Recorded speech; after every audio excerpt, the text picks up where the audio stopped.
Waves are classified into two. They are longitudinal waves and transverse wave. Depending on the relationship between the direction of the displacement of the oscillating element and the direction of the propagation. If the displacement is along the direction of the propagation, along the direction of the propagation of the wave is called longitudinal wave. Whereas in the case of the transverse wave, the direction of the displacement of the particle is perpendicular to the direction of the propagation of the waves. Polarization is a characteristics of all transverse wave. For example, wave on a stretched string are transverse in nature, and elements of the string vibrate along the equilibrium position of the particle, perpendicular to the direction of the propagation of the wave. Let us assume the string is along the x-axis and the free end is moved up and down along the y-axis. The wave generated propagate along the x-axis, and the propagation of the displacement of the any given element of the string is along y-axis. Such a wave can mathematically expressed as y of xt is equal to a sin kx minus omega t, where a is the amplitude of the wave and omega is the angular frequency and k is the angular wave number, and wavelength of the wave is lambda and it is equal to 2 pi by k. If a wave has only y displacement, each point on the string move y-axis along a straight line, then the wave is said to be linearly polarized in y direction. So the propagation of the wave and the displacement of the any particle of the string always lie in xy plane, and hence it is also called a plane polarized wave, and it is referred to as XY polarized wave.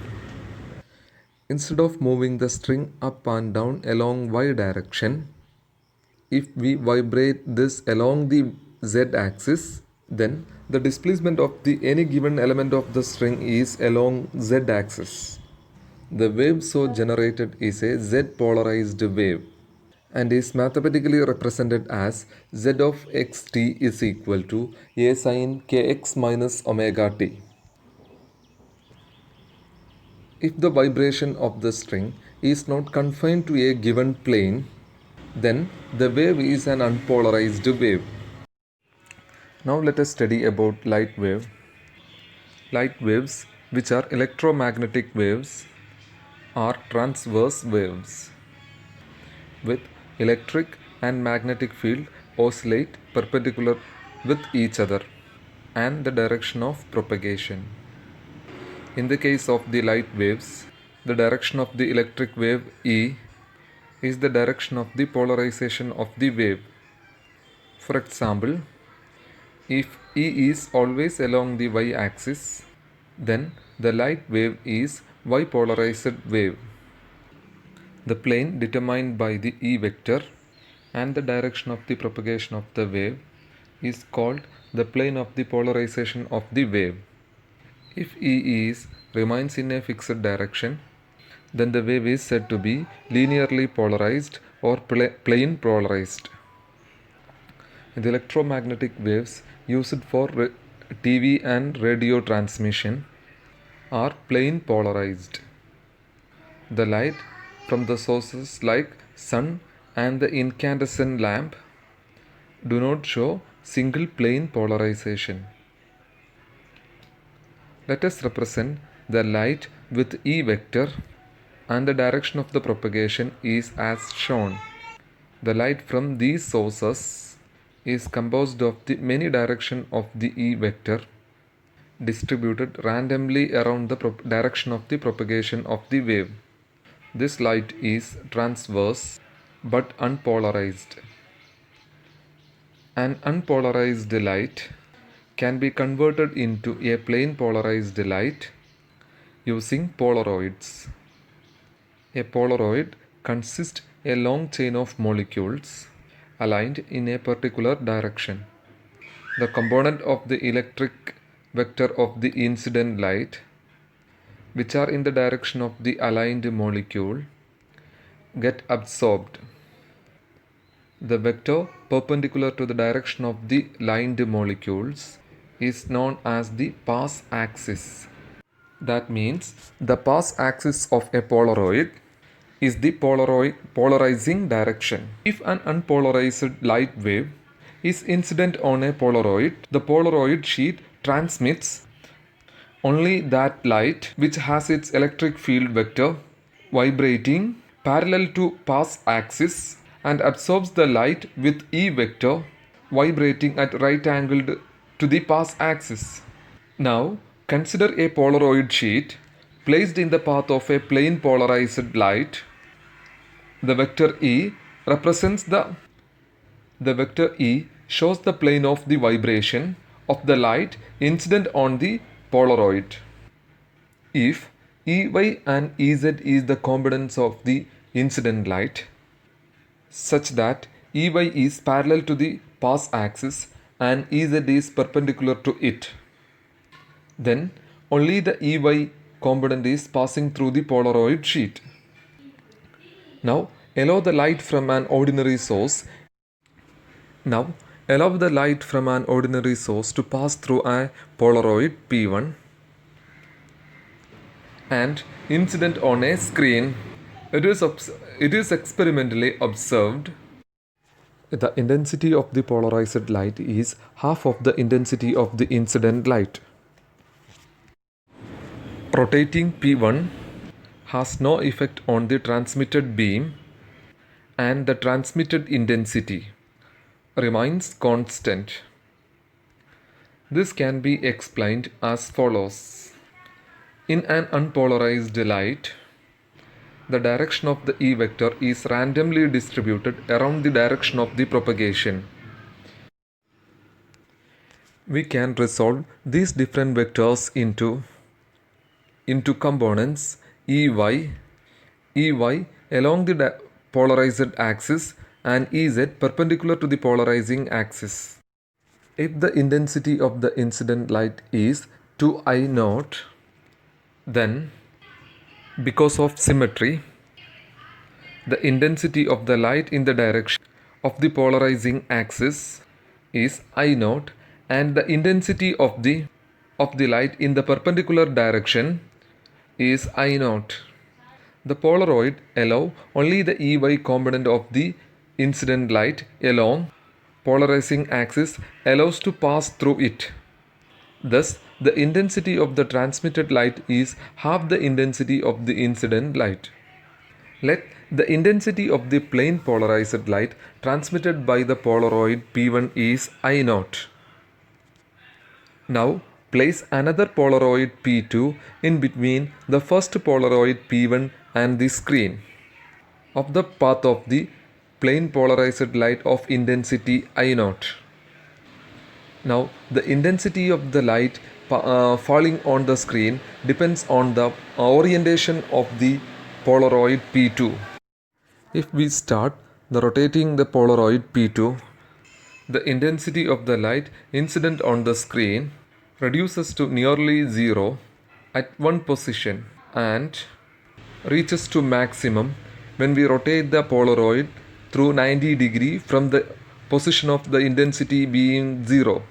This can be understood by the orientation of the path axis of the two Polaroid. The light passing through the Polaroid P1 gets polarized along its path axis. If the path axis of the Polaroid P2 is perpendicular to the path axis of the Polaroid P1, then no light is transmitted through the Polaroid P2. If the path axis of the Polaroid P2 is parallel to the path axis of the Polaroid P1, the entire light transmitted through the Polaroid P1 is also passing through the Polaroid P2, and hence the intensity is maximum. If the path axis of the Polaroid P2 makes an angle theta with the path axis of the Polaroid P1, then the component of the E parallel to the path axis of the Polaroid P2 is equal to E cos theta. If Em is the amplitude of the light incident on the Polaroid P2. Then its intensity of the light incident on the Polaroid P2 is Em square. Then the amplitude of the light emerging from the Polaroid P2 is equal to Em cos theta. Then the intensity of the light emerging from the Polaroid P2 I is equal to Em square cos square theta. This can also be written as I is equal to I0 cos square theta. This is known as Malus's law. Polaroids are used in sunglasses, window panes, and also in cameras to control the intensity of the light.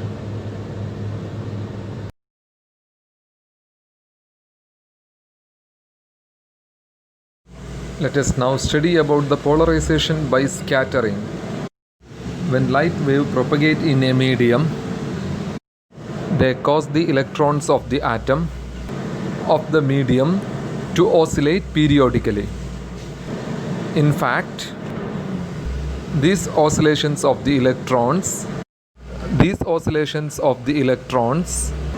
are in the direction of the electric field vector of the wave.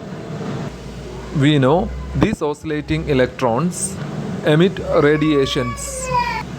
The propagating wave is a result of the incident light and the radiation from the oscillating electrons. Consider the propagation of the light through a transparent solid.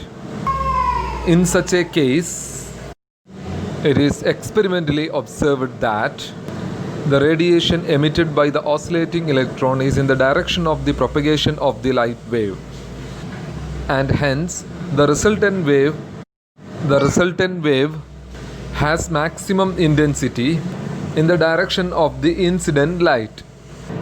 Therefore, in the case of solids, the intensity of the scattered light sidewise is very less. In liquid or gas, the sidewise scattering is small when they propagate. The molecules of a liquid or a gas are usually separated by large distances and bound together loosely.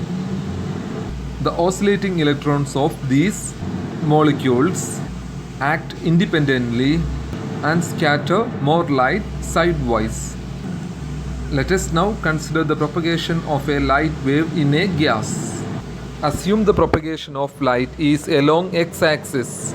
If the light is polarized in xy plane, it oscillates. The electrons of the gas molecules oscillate in y direction. But transverse electromagnetic waves and oscillating electrons does not make any radiation in the direction of oscillation, and hence the scattered light is in xz plane. If the incident light is z polarized, then the scattered light is in yz plane. Now, if an unpolarized light, like the sunlight, propagating through the atmospheric air to the direction of the x-axis, different electrons of the air molecules oscillate in different directions and the scattered light is in different direction. If we look at the scattered light sidewise at gas molecules, we can find that it is only or partially polarized. If we consider an observer situated such that he is along the direction perpendicular to that of the propagation of the light, he observes the light to become completely polarized. If the observer is situated at the direction of the z-axis, then the scattered light received by him is y-polarized.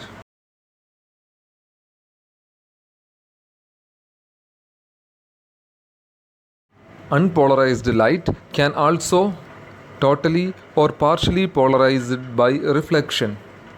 Consider an unpolarized light incident on an interface of to transparent medium, we know it will partially reflected into the first medium and partially refracted into the second medium. We know that the plane of the incidence is defined as the plane containing the incident light, reflected light, and the normal to the point of incidence. It is experimentally observed that waves for which the E vector is perpendicular to the plane of the incidence are reflected more strongly than the E vector lies along the plane of the incidence. Note that the E vector is perpendicular to the plane of the incidence is parallel to the reflecting surface. That means the reflected light is partially polarized in the direction perpendicular to the plane of incidence. But for a particular angle of incidence, known as the polarizing angle or the Brewster's angle, for which E lies in the plane of incidence, is not reflected as whole but is completely refracted. When light is incident at the polarizing angle, the light for which the E vector is perpendicular to the plane of incidence is partially reflected and partially refracted. The light for which the E vector lies in the plane of incidence is completely refracted into the second medium. This means at the angle of incidence of the polarizing angle, the reflected light is completely polarized perpendicular to the plane of incidence, and the refracted light is partially polarized. The intensity of the refracted light is much more than the intensity of the reflected light. At the polarizing angle, it is experimentally found that the refracted and the reflected light are right angled to each other.